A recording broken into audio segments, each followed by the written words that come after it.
Frustrating loss by the Buffalo Bills in Week 10. The offense and defense struggled. 3 turnovers by Buffalo's offense. Defensively, they allow almost 200 yards on the ground. The Bills fall to Miami 30-13. Welcome into Bills Postgame Live. He's Bills Wall of Famer Steve Tasker. I'm Maddy Glab.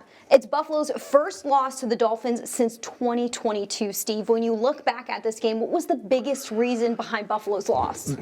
The Miami Dolphins played better. They had their best players play better than the Bills' best players did. Certainly, Josh turned it over. He had a couple of had the interception, had a fumble.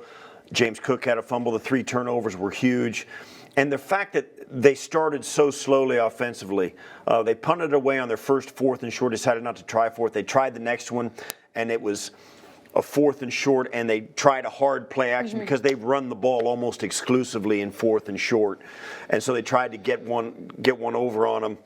And the Dolphins had and when they had every option on a 4th and short covered on a hard play action, that's inexcusable. You've got to play better than that offensively. The Bills just didn't do it. Now, certainly defensively, the Bills had all kinds of excuses because of the injuries. They even lost Landon Jackson, yes, early in the game, who was, he's coming in, he's going to try and get his first, and he's gone.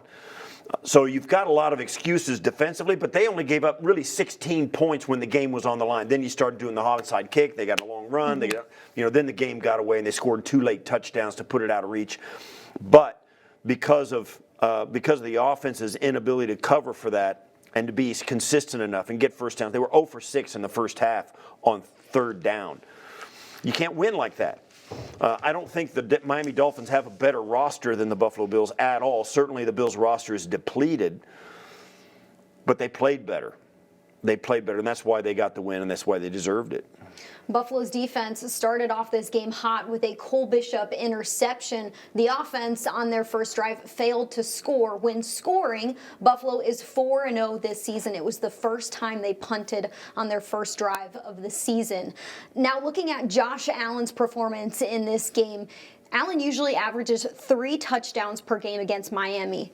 Today, 2 touchdowns and 2 turnovers. Now, Allen did complete 70% of his passes and goes over 300 passing yards for the 2nd time this season. Let's get to Allen, who was on the podium after the loss. Josh, obviously, at times out there, it just looked really difficult for you guys on offense. What did they do that made it so? They came ready to play. They wanted it, obviously, a little more than us. I got to be better. I'd be better in the protection game, in the pass game, in the run game, all of it. It's anytime you turn it over 3 times, 2 in the red zone, and really you could count that last one, driving, kind of going into the red zone. So that's a recipe for disaster. What sort of answers did you guys find at halftime that allowed you to start driving down the field and having a little bit more success in the 3rd quarter and entering the 4th? Yeah, I just feel like early on, kind of beating ourselves, and again, credit to them for coming out and playing. We got to be better. Josh, you said they seem to want it more. I don't want to misquote you in that case. This time of the year in a division game, is that a surprise to you for your team that has done so well recently to come out like this today? Yeah. That starts with me. So I gotta be better. Starts with a better week of practice.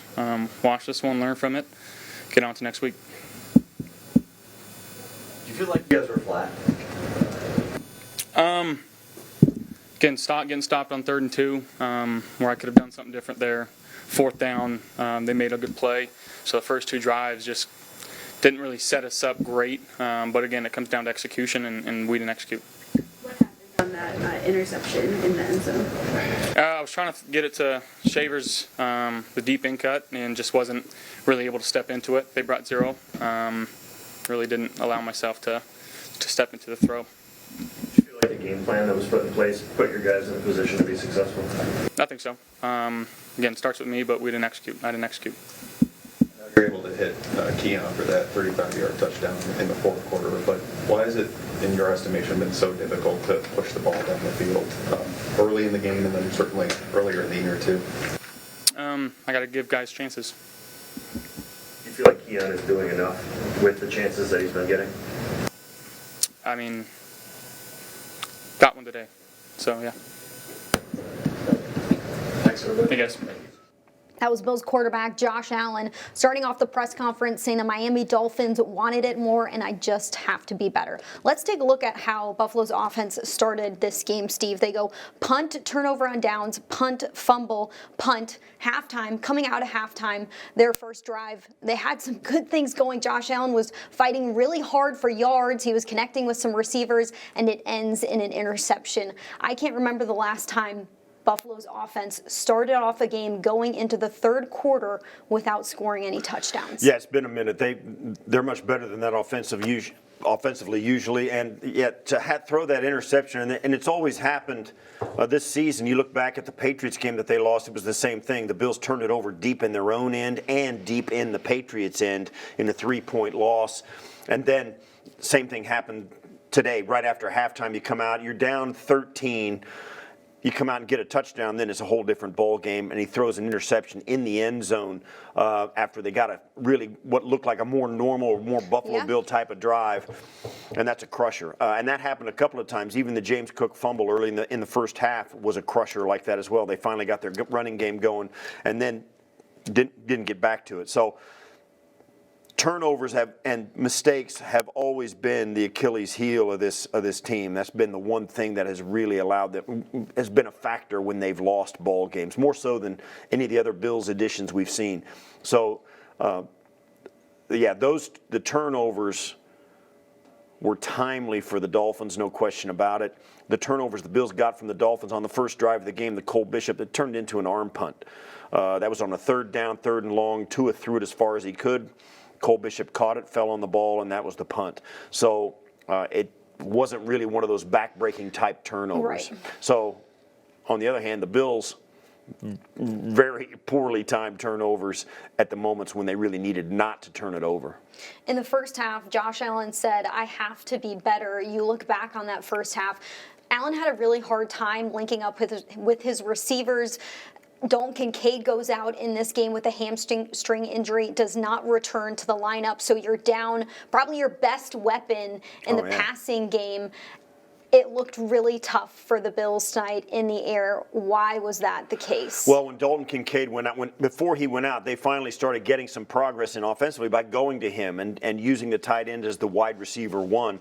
And in doing so, they started moving the football. When you lose him, all of a sudden now, not only is that a loss in production, it's also a loss kind of emotionally. You think, well, now what are we going to do? Who's going to step up? And it's up to the coaching staff to tap somebody and say, okay, now Khalil Shakir, it's your turn. James Cook, it's your turn. Elijah Moore, it's your turn. Keon, it's your turn. And Keon, they went to him a couple of times today on the long ball, and it came through on the touchdown, no question about it. But you'd love to see a little bit more, have an opportunity to get the ball with some space than he was able to do. So it's got to be a really frustrating loss for the Bills coming in like this. Certainly they've lost ground in the division now, and that seems almost like a pipe dream now with the New England Patriots beating Tampa Bay. They continue to roll. A loss like this, and I know the 30-13 looks bad, but this was. They scored twice late after the Bills were kind of doing desperation things, and the Dolphins were good enough to take advantage of it. So, yeah, Josh has got to be better. They've got to find a way to stay and be more on the field and be more productive in the first half. This is one of those games where the Bills were the exact opposite of what they have been. They have been a turnover-getting defense, and they've been a ball possession, dominant time of possession offense, and neither one of those things happened today. This is an offense in Buffalo who really relies on the run game to set the tone. Then the passing game usually comes alive once they've set the tone on the ground. Best rushing offense in the NFL going into this game, averaging over 160 rushing yards per game. In the first half, the Bills were held to just 23 yards on the ground, 67 in the air. So what they rely on offensively to start things off was stalled by Buffalo, and it looked like they couldn't find any answers when James Cook couldn't get any yards on the ground in the first half. That's right. And that's an issue that we haven't seen the Bills face very much, where they struggle in the run game. And even so, that I thought in their first series they came out throwing the football and had a hard time finding open guys. They didn't move the football effectively. And then on the flip side of that, defensively, I thought the Bills' defense. I thought their pass rush wasn't there. And you kind of figured it might not be with Ed Oliver out, with Michael Hoyt out, with Landon Jackson playing some significant roles, Javon Solomon playing significant roles, Greg Rousseau probably sometimes being kicked down inside. In fact, it got so bad when Landon Jackson left the game, Daquan Jones was playing defensive end for the Buffalo Bills. He's a defensive tackle. He's a big, heavy dude outside trying to play speed rusher kind of guy. They were in some problems up front, but they kind of held it together. Now, they did struggle to get Miami off the field as quickly as you'd like for them to, but they held them out of the end zone for 3.5 quarters. And that should have been enough to give the offense a chance to find themselves and score some points. It just didn't happen. That's kind of the recipe this team's got to find. The offense has to be efficient, has to stay on the field, and has to end drives with some points to stay on top of their opponents.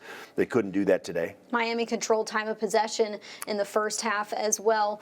Bills head coach Sean McDermott says it starts in the trenches. Well, Buffalo on the ground today, 87 rushing yards. Their defense allows 197 rushing yards. Speaking of the trenches, offensive tackle Dion Dawkins was in the locker room after the game. Let's hear what he had to say. How do you make this not a trend, getting back up for the next We just hit practice hard and remind ourselves every week that it's hard to win in this league and come out swinging. Don't get punched first, punch them first, Just consistently remind yourself and remind your teammates that it's hard to win in this league, and we have to be at our best at all time. We can never let the shield down at all. Injuries happen in this league. I get it. It happened. It's 100% injury rate, as you say a lot. But is it frustrating just the number that you guys have been impacted with the injuries this year? It's football, man. I wish that I could speak on injuries, but who knows? Injuries come and go. They come at any point, and you can never define the season on an injury. Like, it's 100% injury rate, and it's all a part of it. Just like fumbles and interceptions and tackles for losses and wins and losses are a part of the game. So we just got to roll with what we're roll with, take our shots. This kind of result, it's rare over the years. You've been here a long time. Sure. What's Sean's message in a moment like this when there's such an unexpected result? Just hit the drawing board, and stay mentally locked in and remind yourself every day that it's hard to be winners. It's hard to win in this league, and we need to show the true version of the Buffalo Bills at all times. When asked about the injuries, Dion Dawkins says it's football. It happens. Well, the Bills were down 4 starters going into this game. They lose defensive end Landon Jackson and tight end Dalton Kincaid in the middle of the game. They have 11 players on injured reserve. Steve, how big of a deal are these injuries? Well, we saw symptoms of the injury bug early on when, their pass rush wasn't what it was. Then when they got Hoyt and Ogunjobi back, all of a sudden they got refreshed and got back in for a couple of games. It looked like it was really going to take off, and it was the difference in their game last week.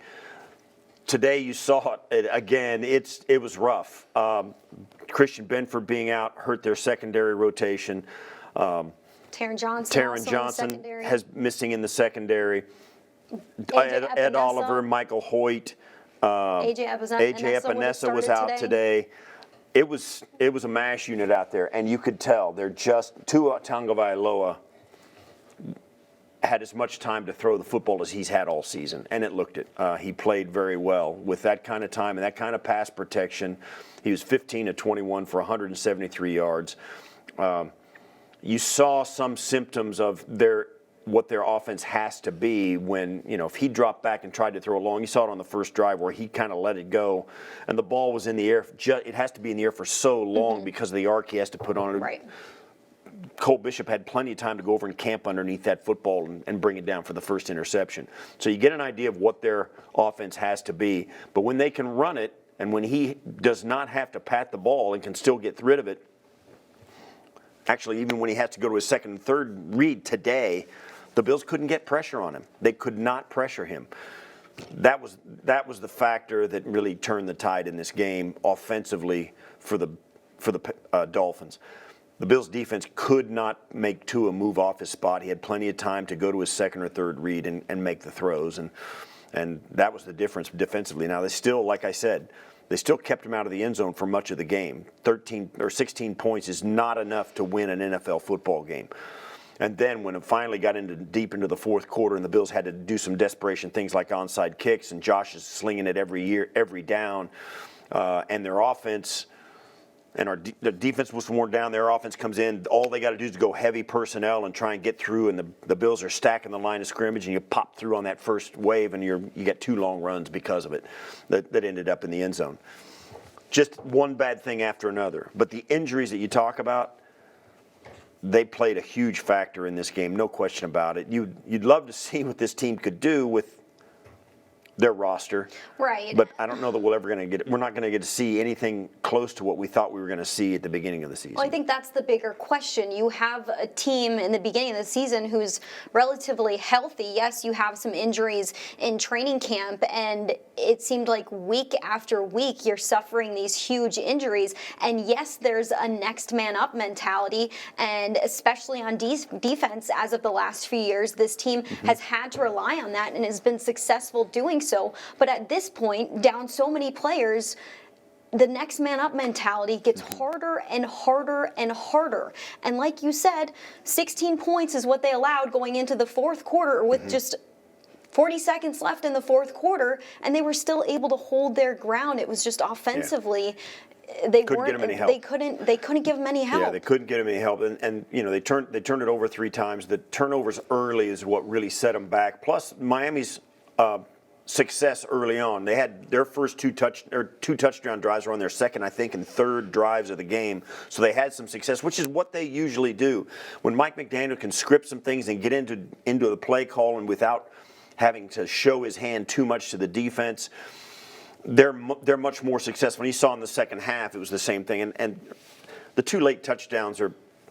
I kind of push those off to the side because of the desperation of the Bills' defense and the time on the clock and what they had to do to try and make something happen, get a turnover, stop them short, get them into 3rd and long late in the game. They just couldn't do it. But early in the game, once they had a couple of, once with the help of a field goal and an interception, the whole complexion of the game was changed because of the offense's inability to kind of hang in there and just score 2 touchdowns over the first 3 quarters. If they score 2 touchdowns over the first 3 quarters, everything is different for Miami. But they couldn't. And that coupled with their inability to really pressure Tua at any point today, ball game. Bills head coach Sean McDermott at the podium right now. Give credit to the Dolphins. We didn't play well enough today, and didn't play a complimentary game. We came out, started slow. I think we had 4 or 5 3-and-outs there in the first half. Picked it up a little bit in the second half, turned the ball over. Defensively, I thought we did some good things, and then we gave up 2 big runs towards the end there. So, a lot to work on, a lot to improve. So we learned from it. Sean, on Wednesday, Brandon said he believed that the roster was of championship quality or championship caliber. After a performance like that, what is your confidence level that is indeed the case? I love these players. I do. I love the guys in that locker room. Why do you think, and a couple of the guys mentioned coming out flat, for lack of a better term, or maybe just not ready at the start the way they needed to be, given where you guys are in the standings in the playoff race, where they are, quite frankly, at 2-7, how does that happen against a team like that, knowing the situation that you guys are in? Well, it's a week-to-week league. You got to bring your A game every week. We talk about that a lot. We really do, and we work our tails off during the week to come out, to your point, and play better and coach better and perform better overall. It didn't happen. You had said during the week that you had liked the attitude that you had seen, particularly from the bye week to now, that you had seen an improvement in that regard. Do you feel like that took a step backwards today? Yes. Yeah. Coach, you always talk about, it starts up front battle of the line of scrimmage. What were your observations of the line of scrimmage battle? And it's not that, Jay, it's not that the guys weren't trying out there. That's not what I'm saying, and that's not what I was alluding to before the bye. It's come out and control the game early and play a certain way with a certain style. And we didn't do that today. And so that's why we got the result we got, especially in the first half. And then we're chasing the game. They were in control of the game for the first half. And then in the second half, we were chasing the game, which is a hard hard way to play. And I thought we made some plays in the second half, not enough. And then we turned the ball over 3 times. It's tough to win in the NFL when you turn the ball over 3 times. So I want to make sure you understand the context of what I was saying. Line of scrimmage is what you talk about a lot. It starts up front. Just what were your observations on both sides of the ball there at the line of scrimmage today? Yeah, they got the run game going early and wanted to control the game. And I thought then we calmed it down a little bit in the second quarter and beyond. And then 8 minutes to go, I think roughly they have 16 points. It's second down and I believe 7, second 6, second 7, something like that. And they pop a run. And then pretty much the game was over after that. So I thought the defense battled. We lose Landon there and playing DQ out at end a little bit to help us. Got some guys banged up, but no excuses. We battled. Those guys were battling. And then, like I said, I think we were down 10 at that point, and then they popped the run. So just trying to get the ball back. So it looked like we had somebody in the hole right there, and he's elusive. A-Shane, give him credit. What did you make of Josh's day? I made some like Josh-style plays. I mean, he made some amazing plays, which he does. Just overall as an offense, it's never one person. Just getting off to a faster start, in a rhythm, controlling the line of scrimmage, being a two-dimensional offense. So got to look at the tape, but just moving the chains. Got to move the chains in order to keep the defense off the field. I think we had the ball 5 or 6 times in the first half. I think 4 or 5 of those drives, 9 minutes total maybe, with between those drives, which is we're not holding the ball long enough. So we got to look at the film and figure out why we're not moving the chains enough right there, and doing so controlling the game. So there many times when you get behind the sticks on offense, what do you need to see from your group that allows you to overcome those situations? Because it's been a through line in the games where you guys have struggled offensively. Right, so first identifying what is causing us to get behind the sticks. Is it penalties? Is it negative plays and how they're being created? And then secondly is getting back on track. It's hard to convert 3rd and 11 plus in this league, and so you've got to get yourself back on schedule. How you do that is by game plan, depending on how the defense presents itself. But just too many 3rd down and longs and one-dimensional type situations. Sean, I know you end up putting up numbers offensively as it goes along, but was the passing game good enough for most of the game when the running game maybe wasn't? Yeah, I'm not worried about numbers. Those aren't real numbers. I'm worried about moving the ball, controlling the game, playing our style of football on a more consistent basis.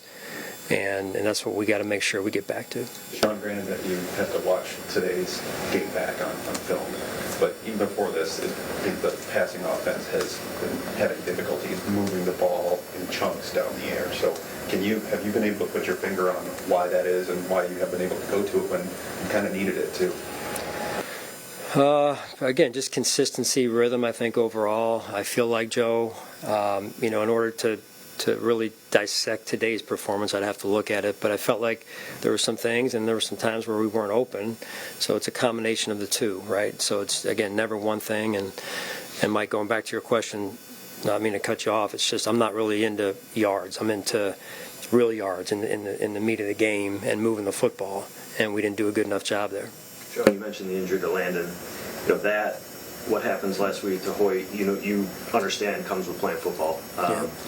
The number of guys you've had out, though, because of soft tissue stuff, hamstrings, groins, calves, has that been problematic for you, and is that something that organizationally you need to take a look at to prevent as much as is preventable, as possible? Yeah, and I said this, Jay, when you guys were asking me about the trades on, was it Wednesday or so, and you always want quality players. They help you, right? And the more we kind of get into the injuries and some of the guys that are going out, you go down the depth chart, and so I appreciate the way the guys have stood up and stepped in and taking advantage of their opportunities. But you're knocking down. You're getting down the list on there. So, but we will never use injuries as an excuse. We do need to continue to turn over every stone to figure out why this is happening. I feel like it's happened quite a bit year to year. This year is probably as much as I've been around. So, I don't know I don't know what it is. I really don't. But we got to figure that piece out pretty quickly here, and then year to year. That's one guys have been. frustrating to have not, hammered down as to why the passing offense hasn't been able to get it going consistently? I mean, you're now through week 10 and encroaching on the end of the season here. So is that a frustrating facet for you? Well, it is, because it's an important part of our offense. We've got a great quarterback, and you want to be able to move the ball two-dimensionally, and we should be able to move the ball with Josh through the air. But it can't just be one phase of your offense. It's got to be two working, in concert with one another. So you guys know I say this quite a bit. It starts up front with the line of scrimmage, controlling the line of scrimmage early, and that sets up other things. So that's what I look at first, is are we controlling the line of scrimmage, and then how does that set up our passing game? So they go hand in hand. Okay. All right, thank you. This week's game is presented by Ticketmaster. Ticketmaster, the official ticketing partner of the Bills. Sean McDermott saying we need to play our style of football on a more consistent basis. And that starts with the line of scrimmage, winning the line of scrimmage battle. James Cook held to just 53 rushing yards today. He had 5 games of at least 100 rushing yards going into this game. The last time he was held to less than 60 rushing yards was against the Patriots. The Bills really rely on their ground game to get their offense going. Miami defensive coordinator Anthony Weaver wasn't afraid to dial up some shots today. 3 sacks on Josh Allen.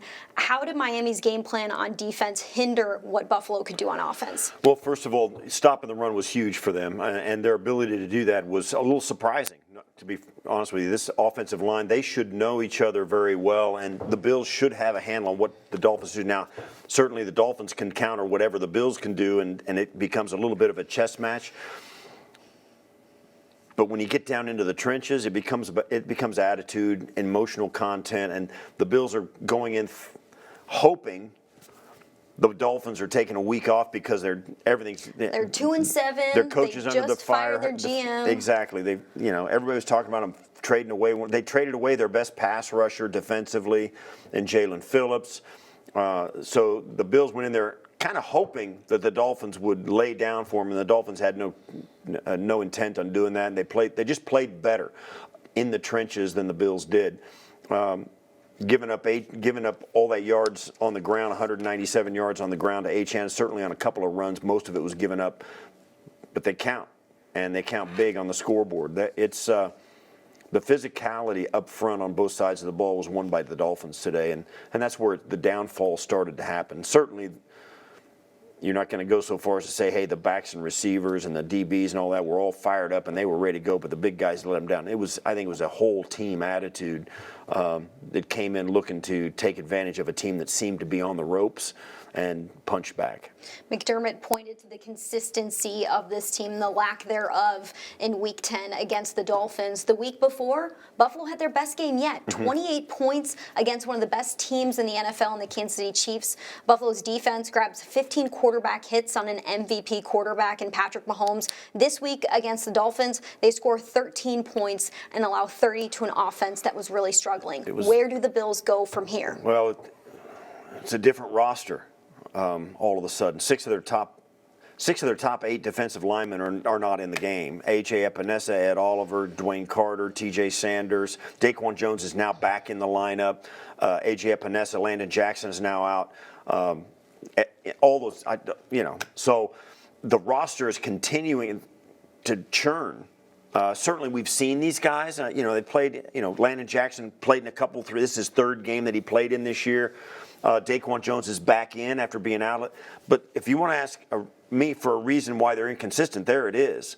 You got guys yo-yoing up and down off the roster, being from healthy to not healthy. Same thing on the outside. Christian Benford's been nursing something. Taylor Rapp was dragging around a knee that we didn't know about. Now he's been worked on. He's out of the lineup. DeMar Hamlin's out. Now you've got Cole Bishop in. Now he was looking better. Now he looks better, and he is playing better.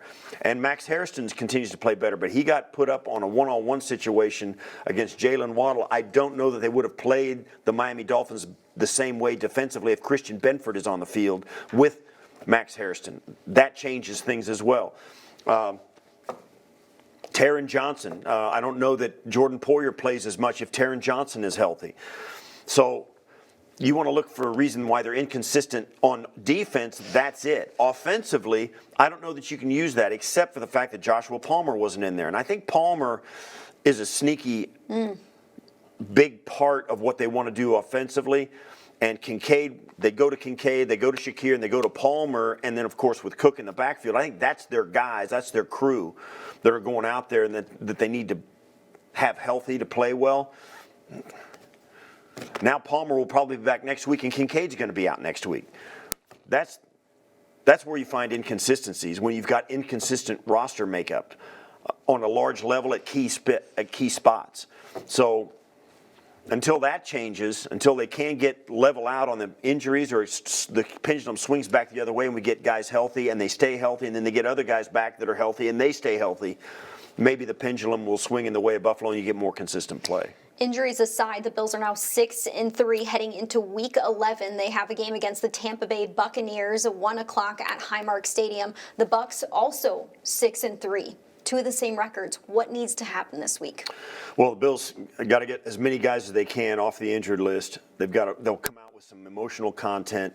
Then they got to have. It's going to be a little bit of a different animal playing the Tampa Bay Buccaneers because you don't see them very often. Seems like you see the Dolphins constantly. That does change things for the guys on the field a little bit. The coaching staffs will go back and look, and it'll be more of a wide-ranging game plan for what you're in an unfamiliar opponent. So you'll have more things on your plate that are going to be available rather than going in and saying, I know we can do this and we know we can do that. Let's do it. Unfortunately, in a game like when you can't do that because your players aren't exactly the guys you thought and they're not playing as well as you think they should or as we've seen them play, even a focused game plan like against a division opponent, you look bad doing it. Division opponents are hard. There's no question. But the Tampa Bay Buccaneers are a step up in weight class from the Miami Dolphins, and they're coming in off a loss as well. A loss to the New England Patriots, who have had a great season with Mike Vrabel and Drake May as their quarterback. The Bills fall to Miami today 30-13. It's the first time the Bills have lost to a divisional opponent by more than 7 points since 2018. Doesn't happen often with Sean McDermott as a head coach and Josh Allen as the quarterback. We want to thank you for tuning into Bills Postgame Live. For Steve Tasker, I'm Maddy Glab. We'll see you all next week.